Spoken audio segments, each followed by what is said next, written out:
Hello everybody, Michael Nix here, and I want to thank you all for watching our video today. So today I want to talk to you about the positives of being patient. Really, I only have one positive. There's a ton of positives, but I want to keep this short and condensed for us today. So let's just start at the beginning. Let's be real. Anger is easy. Patience is hard.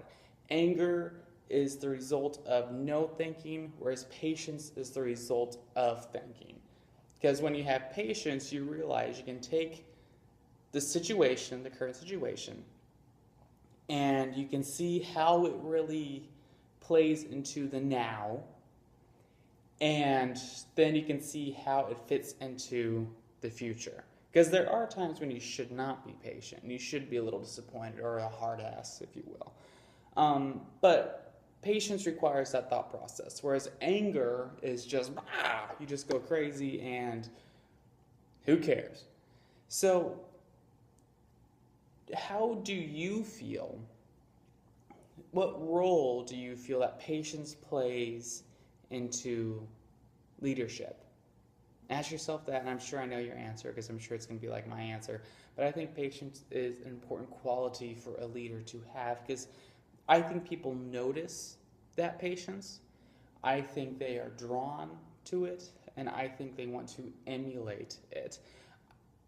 People will make mistakes in your life, people that you know and people that you love.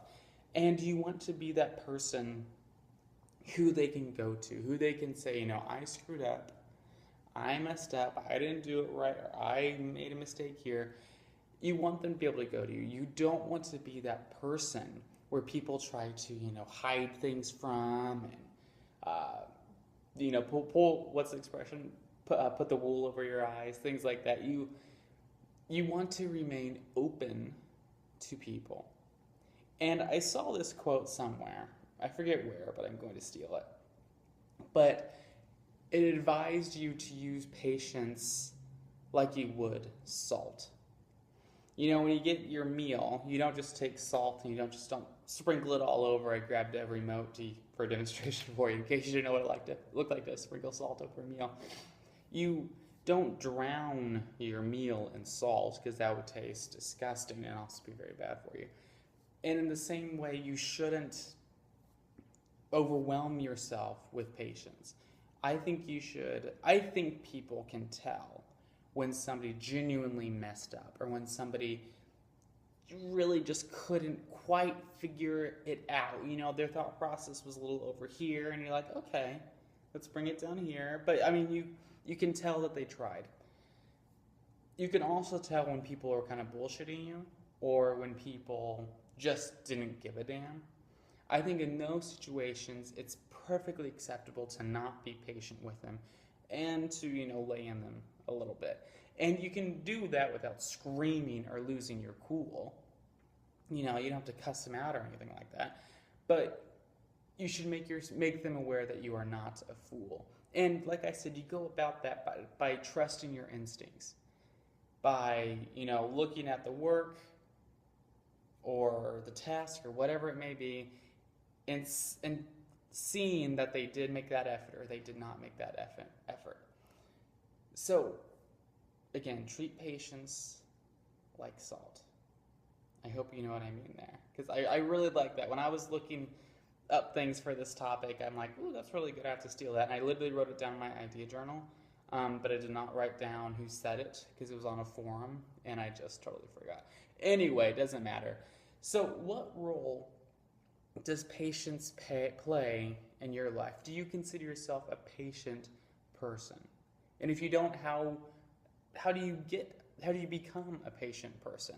And I think patience is also a personality trait. I think some people are born to be more patient than other people. For example, I think I'm a patient person. I have a family member who I do not consider a patient person, who has at moments, and that's okay, very nice person, and they're working towards it. But how you go about working towards it is you acknowledge that your first reaction is not always your best reaction. You have to keep that thought process going. You have to keep the brain active and not just turn totally emotional and angry right away. And that's going to take time, and that's going to take practice, and you're going to fall off the wagon like an alcoholic, and you just got to keep to it and stay committed to it. All right, everybody, I want to thank you all for watching our video today. As always, you can connect with us on our blog, danielnix.com, or you can shoot us an email. We're going to be at hey@danielnix.com. Love to hear from you. And, of course, I will see you all on Tuesday. So you have a good day. See you tomorrow.